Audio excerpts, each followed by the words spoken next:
வணக்கம் முதலாளி.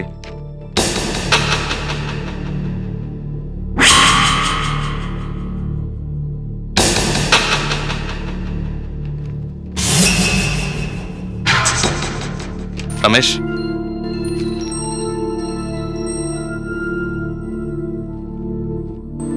என்ன ஆச்சரியமா இருக்கு மாணிக்கம்?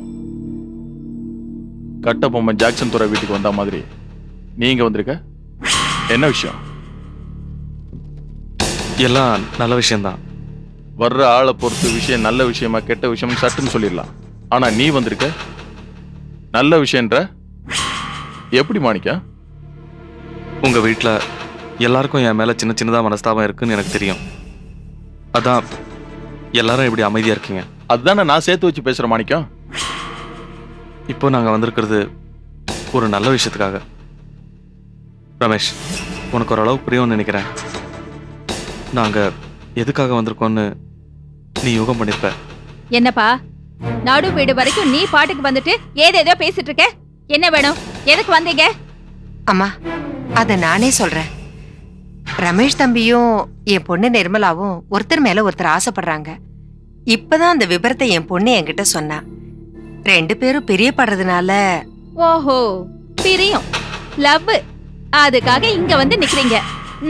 அப்புறம் ஏதோ சின்னஞ்சிருசுங்க ஆசைப்படுதுங்க. அதை ஏமா நாம கெடுக்கணும்? 2 பேரும் ஆசைப்படுறதுனால கல்யாணம் பண்ணி வச்சிடலாமே. அதுக்காக தான் நாங்க இங்க வந்திருக்கோம். உன் மக எவனாவது அண்ணாடங்காட்சியை லவ் பண்ணிட்டு வீட்டுக்கு வந்து சொன்னா என்ன செஞ்சிருப்பீங்க? சம்பந்தம் பேசவா போவீங்க? செருப்பால அடிச்சு வீட்டுக்குள்ள பூட்டி தானே வைப்பீங்க. ஆனா ரமேஷ் வசதியானவன், கிடைச்சதுரா புளியம் கொம்புன்னு ஆத்தாளு மகனும் சேர்ந்து சம்பந்தம் பேச வந்துட்டீங்க. கொஞ்சம் கூட வெக்கம் இல்லாம. ரமேஷ், என்ன உங்க அம்மா என்னென்னமோ பேசுறாங்க? அவங்க அப்படிதான் பேசுவாங்க. உன் தங்கச்சி சொன்னா அப்படி நம்பிடுறதா? உனக்கு புத்தி வேணா? உன் தங்கச்சியை நான் லவ் பண்றேனா? ஏன் எனக்கு வேற பொண்ணே கிடைக்கலாமா? என்ன ரமேஷ், நீ அவளோட பழகல? பழகுன உன்னை பழி வாங்குறதுக்காக, நீ கதறி துடிக்கணுங்கிறதுக்காக, என்ன தேடி வந்து நீ அழனுங்கிறதுக்காக. இதுக்காகத்தான் அப்படிலாம் பழக வேண்டிய அவசியம் வந்துச்சு. பகையாளி குடும்பத்தை உறவாடி கெடுன்னு பெரியவங்க சொல்லியிருக்காங்க. அதை மீறலாமா? ரமேஷ், நீ பேசுறது ரொம்ப தப்பு. என் தங்கச்சியை நீ உயிருக்குயிரா காதலிக்கிறேன்னு அவ என்கிட்ட சொன்னதுனாலதான் உன் வீட்டு படியேறி வந்த. இப்ப நீ பேசுறது நியாயமே இல்ல. என்ன மாணிக்கம், நீ எல்லாம் நியாயம் அநியாயம் பேசுற? அது நல்லாவா இருக்கு? நீ எனக்கு எதிரா பண்ணதெல்லாம் நியாயமா தான் பண்ணியா? உனக்கு ஒரு நியாயம் எனக்கு ஒரு நியாயம் பேசாத. நம்மளை பொறுத்த வரைக்கும் எனக்கு ஒரு அநியாயம்னா உனக்கும் ஒரு அநியாயம். That's all. ரமேஷ், தயவுசெய்து யோசிச்சு பாரு. எனக்கும் உனக்கும் இருக்கிற பிரச்சனை வேற. இதுல என் தங்கச்சி என்ன பண்ணுவா? அவளோட காதலுக்கு நீ துரோகம் பண்ணலாமா? அவ உன்னை மனசார விரும்புறா. யோ, நீ காய்கறி கமிஷன் கடைன்னு வாழ்றவன். நீ எல்லாம் எதுக்கே லவ் பத்தி பேசுற? உன் தங்கச்சிய நான் லவ் பண்றேனா? என்ன மாணிக்கம் இது? அவளை லவ் பண்ற மாதிரி நடிக்கிறதுக்கு நான் எவ்வளவு கஷ்டப்பட்டேன் தெரியுமா? லவ் பண்ற மூஞ்சியாயா அது? 4 பேர்கிட்ட போய் இந்த பொண்ணை நான் லவ் பண்ணி கூட்டு வந்தேன்னு சொல்ல முடியுமாயா? மாணிக்கம், நாம 2 பேரும் விரோதிங்க தான். என் மேல உனக்கு பகை இருக்கலாம். அதுக்காக எனக்கு என்ன கெடுதல் வேணாலும் பண்ணு, என்ன தண்டனை வேணாலும் கொடு. ஆனா உன் தங்கச்சியை கெட்டி வைக்கணும்னு நினைக்கிற பாத்தியா? அந்த தண்டனை டூ மச். இது என் தங்கச்சி வாழ்க்கை பிரச்சனை. இதுக்காக நான் என்ன வேணா பண்ண தயார். டேய் மாணிக்கம், நீ எதுக்காகவும் யார் காலையும் விழக்கூடாது. இந்த விஷயத்தை ஆரம்பிச்சவளே நான் தான். இது இப்ப வேண்டாம். ஏமா, வீடு தேடி வந்தவங்கள அவமானப்படுத்துறது மட்டும் இல்லாம உன் புள்ள என் பொண்ணை பத்தி இவ்வளவு கேவலமா பேசுறா. பாத்துக்கிட்டு சும்மா இருக்கிறியே, இதான் நீ புள்ளைய வளர்க்கற லட்சணமா? நீ உன் பொண்ணை வளர்த்த லட்சணத்துக்கு நான் என் பையனை வளர்த்த லட்சணம் எவ்வளவோ மேல். கொஞ்சம் கூட தராதரம் இல்லாம பேசுறீங்களே. பிறக்கும் போதே காரு பங்களான்னு பிறந்த அப்படின்னா ஏன் மகனை நீ மருமகனாக்கணுங்கிறியே? 4 வீட்டுல பாத்திரம் தேய்ச்சு கால் வயிறு அரை வயிறுன்னு கஞ்சி குடிச்சு புள்ள வளர்த்த நீ இன்னைக்கு ஏன் புள்ளைய சம்பந்தம் பேச வந்திருக்கியே? நீ தாண்டி தரம் கேட்டவ. என்ன சொன்ன? யார பார்த்து என்ன சொன்ன நீ? ஏய் மாணிக்கம், நான் கடைக்கு பேசுறேன். யார பார்த்து டீல் சொல்ற? தப்புதான் முதலாளி. அதான், நீ நீங்களே எல்லாத்தையும் பார்த்துட்டு இருந்தீங்கல்ல, இவங்க பேசுறதுல ஏதாவது நியாயம் இருக்கா? டேய் வாய மூடுறா. ஏண்டா நாங்க உட்கார்ந்தா எங்க முன்னால உங்களால உட்கார முடியுதாடா? அப்புறம் எப்படிடா சம்பந்தம் பேச வந்தீங்க? என்னங்க பேசுறீங்க நீங்க? இந்த பிரச்சனை பெருசாச்சுன்னு வச்சுக்கங்க, நாங்க போலீஸ் ஸ்டேஷன் வரைக்கும் போவோம். ஓஹோ, போங்க, தாராளமா போங்க. உன் மகன் ஒரு தடவை போலீஸ் ஸ்டேஷன் போயிட்டு வந்தான்ல, இனிமே போனா பழக்கமாயிடும். போங்க, எங்க வேணாலும் போங்க. என்ன ஒண்ணும் செய்ய முடியாது. இத பரமாணிக்கம், உன்னால எனக்கு பணம் தான் நஷ்டம். ஆனா உனக்கு மானம், மரியாதை, நிம்மதி எல்லாமே எல்லாமே போச்சு. இப்ப தெரிஞ்சதா என்ன பத்தி? நான் உன்னை விட பெரிய கேடி. போடா, போய் உன் தங்கச்சிய ஊர்ல எவனா இழிச்சவன் இருப்பான், அவனை பார்த்து கட்டி வை. குடும்பம் எப்படி நடத்தணும்னு ஓரளவுக்கு நான் சொல்லி கொடுத்துருக்கேன். போடா, போ போ போ போ. மாணிக்கம், மாணிக்கம், வேண்டாடா, விட்டுடா. மாணிக்கம், ரமேஷ், மாணிக்கம் வேண்டாடா. வா மாணிக்கம், மாணிக்கம், வா மாணிக்கம், வா மாணிக்கம், போடா வா.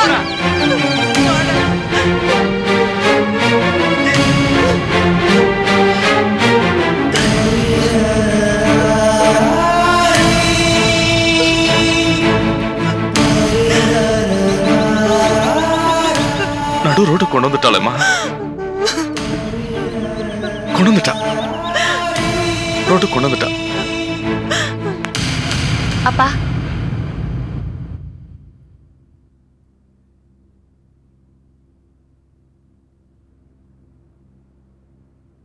அடடே வாங்க மாமா, எப்ப வந்தீங்க?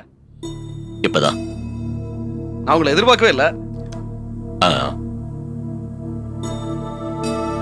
சரி நீங்க பேசிட்டு இருங்க, நான் வெளியில இருக்கேன்.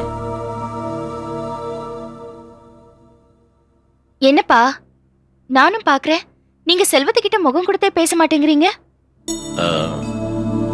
ஒண்ணுலமா, சண்டைக்காரங்க கிட்ட கூட சிரிச்சு பேசுற ஆள் நீங்க. ஆனா நீங்க செல்வத்தை பார்த்ததும் மூஞ்ச இப்படி திருப்பிக்கிட்டீங்களே. அப்பா, செல்வம் ரொம்ப நல்லவருப்பா. அது தெரியுமா எனக்கு? செல்வன் தம்பி நல்லவர் தான். ஆனா அவங்க அம்மா தான். யாரு? அத்தையை சொல்றீங்களா? ஆமா சொல்றோம். அவங்க பேசுற ஒவ்வொரு வார்த்தையும் நாகாஸ்திரம் மாதிரி காதை நிச்சயம் தொலைக்குது. அந்த அம்மாவை நினைச்சுதான் நான் செல்வன் தம்பி கிட்ட இருந்து ஒதுங்கியே இருக்க பாக்குறேன். ஆனா அது செல்வன் தம்பி சரியா புரிஞ்சுக்கணுமே. நான் வேணும்னு அவர் உதாசீனம் பண்றதை அவர் நினைச்சிடக்கூடாதுன்னு என் நெஞ்சில ஒரு சந்தேகம் அரைச்சுக்கிட்டே இருக்கு.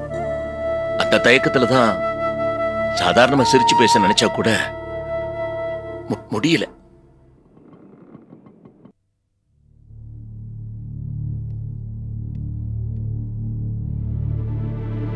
அம்மா என்னம்மா சொன்னாங்க? என்ன ஆச்சா? நீ பண்ண காரியத்துக்கு உன்னை கொல்லாம விடக்கூடாது. நீ பாவி, என்ன அவமானப்படுத்துறீங்க, என்ன இப்படி என்ன அசிங்கப்படுத்துறீங்க. ஏன் குழந்தை போட்டு அடிக்கிறீங்க? என்னம்மா அப்படி? ஏன் அம்மா குழந்தை போட்டு அடிக்கிறாங்க? அம்மா சமாதானப்படுத்துங்க.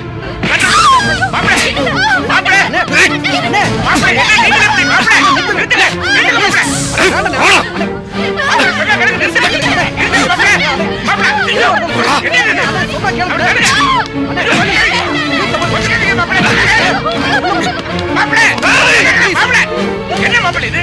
ஏன் குழந்தை போட்டு அடிக்கிறீங்க? பைத்தி முடிச்சு போச்சு உங்களுக்கு? உங்க தங்கச்சி தானே? என்னமா இது? நீங்க இதெல்லாம் வேடிக்கை பார்த்துட்டு இருக்கீங்க? என் புள்ள அங்க அசிங்கப்பட்டதுக்கு இவ்வளவு கொல்லாம போறானே, அதை நினைச்சு சந்தோஷப்படுங்க. அதுதான் எப்படியாமா? பச்சை குழந்தை இல்ல? சரு, மாப்பிள்ளை ரொம்ப கோவமா போடுறா. போய் சமாதானப்படுத்துமா. அப்பா, நீ போமா, நான் பாத்துக்கிறேன். போமா, போ, நான் பாத்துக்கிறேன். போ, போ, நீ சீக்கிரம் போ. போ, மாப்பிள்ளை சமாதானப்படுத்து. என்னமா நீங்க எல்லாம் பெரிய மனுஷங்க? அழாது, அழாதம்மா, அழாத, அழாது. இத பாரு, அண்ணன் அங்கப்பட்ட அவமானத்துல ஆத்திரத்துல அடிச்சுட்டு அவ்வளவுதான். நான் சொல்றத கேளுமா, நீ என் பொண்ணு மகனா. இத பாரு, இத பாரு, நீ ஒண்ணு பெருசா எழுதல்லம்மா. நீ காதலிச்சது ஒரு அயோக்கியனை.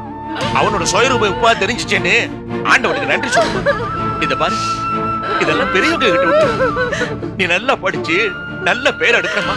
உனக்கு நல்ல பையனா கிடைச்சு நீ சந்தோஷமா இருக்குமா. அழாதம்மா, ஆத்திரத்துல அடிச்சிட்டாங்க, எல்லாம் சரியா போயிருமா. என்ன தம்பி இதெல்லாம்? அம்மா தப்புமா, ரொம்ப தப்புமா.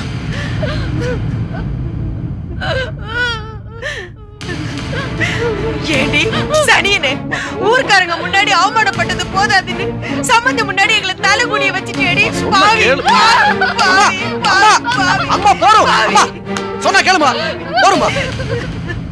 எவ்வளவுதான் ஒரு பொண்ணு அடிப்பீங்க? போமா. நீ எழுந்துருமா, எழுந்துருமா. நீ அண்ணன் சொல்றல, எழுந்துரு. கண்ணத்தோட எழுந்துரு. வா வா, முதல்ல உள்ள போ.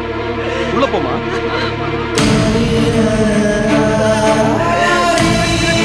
ஐயோ, இப்படி பண்ணிட்டாளே.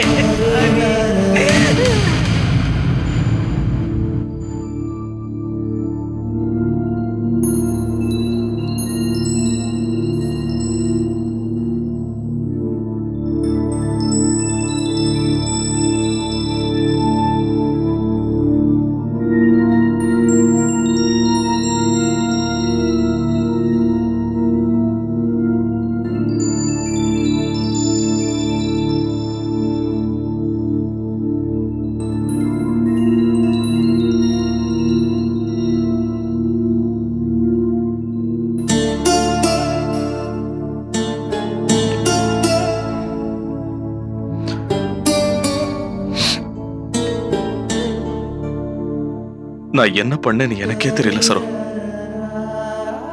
ஏதோ விரோதியை விரட்டி விரட்டி அடிக்கிற மாதிரி அடிச்சு. என்ன நினைச்சா எனக்கே வெறுப்பா இருக்கு. பாவம் நிர்மலா.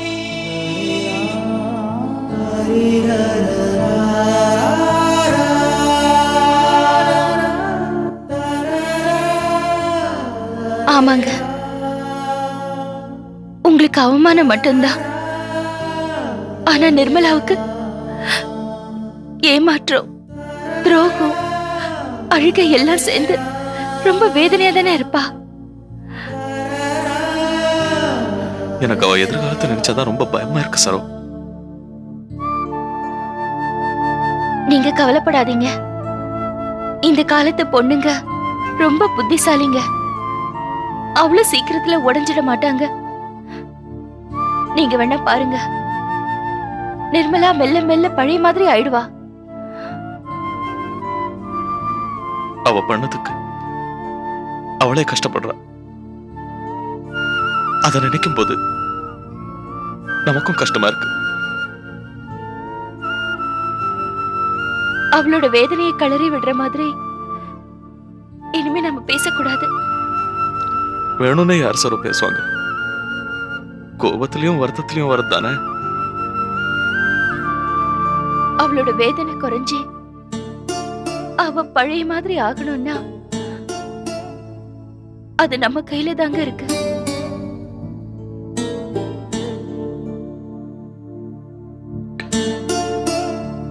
எவ்வளவு செல்லமா வளர்த்தா அவளை. அவ எதை சொன்னாலும் சரின்னு தலையாட்டி, அவ எதை கேட்டாலும் உடனே வாங்கி கொடுத்து எப்படி எல்லாம் வளர்த்தோம். அந்த யோக்கிய ராஸ்கல் கிட்ட போய் ஏமாந்துட்டானே. கொஞ்ச நாளாவே பாக்குறேன், நீங்க பழைய மாதிரி இல்ல. ரொம்ப புலம்ப ஆரம்பிச்சிட்டீங்க. புலம்ப வச்சுட்டாங்களே சரோ, புலம்ப வச்சுட்டாங்களே. நான் வேற எதையாவது நினைக்கணும்னு நினைச்சா கூட நிர்மலா அழுகைதான் எனக்கு ஞாபகம் வருது.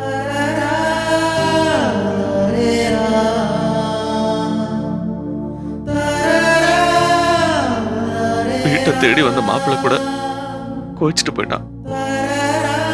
இப்ப இப்படி ஒரு பிரச்சனை இருக்கும்போது இன்னொரு மாப்பிள்ளைய அவளுக்காக நான் எங்கேருந்து கொண்டு வருவேன்? என்னங்க நீங்க, உலகத்துல நடக்காத பிரச்சனை மாதிரி புதுசா இந்த வீட்ல நடந்த மாதிரி பேசுறீங்க. மாப்பிள்ளைங்க வீட்டுக்கு வரதும் போறதும் ரொம்ப சகஜம். கொஞ்ச நாள் போகட்டும், தன்னால இன்னொரு சம்பந்தம் வரும். நிர்மலாவுக்கு இனிமேலா ஒருத்தன் பிறக்க போறான். ஏற்கனவே பிறந்து எங்கேயாவது காத்துட்டு தானே இருப்பான். இருந்தாலும் நடந்த விஷயம் எல்லாம் எல்லாருக்கும் தெரிஞ்சு போச்சு. அன்னைக்கு நீ கூட தான் சொன்ன, இந்த விஷயம் எல்லாருக்கும் தெரிஞ்சு போச்சுன்னா இனிமே நிர்மலாவை யாரும் பொண்ணு கேட்க மாட்டாங்க. உண்மைதாங்க. ஆனா அதெல்லாம் கொஞ்ச நாளைக்குதான், அப்புறம் எல்லாம் சரியா போயிடும். கொஞ்ச நாளைக்கு நிர்மலாவோட கல்யாண பேச்ச மறந்துருங்க. அவளோட படிப்பு முடியட்டும், அவ பழைய நிர்மலாவா மாறட்டும். அதுக்கப்புறம் மத்ததெல்லாம் பேசிக்கலாம்.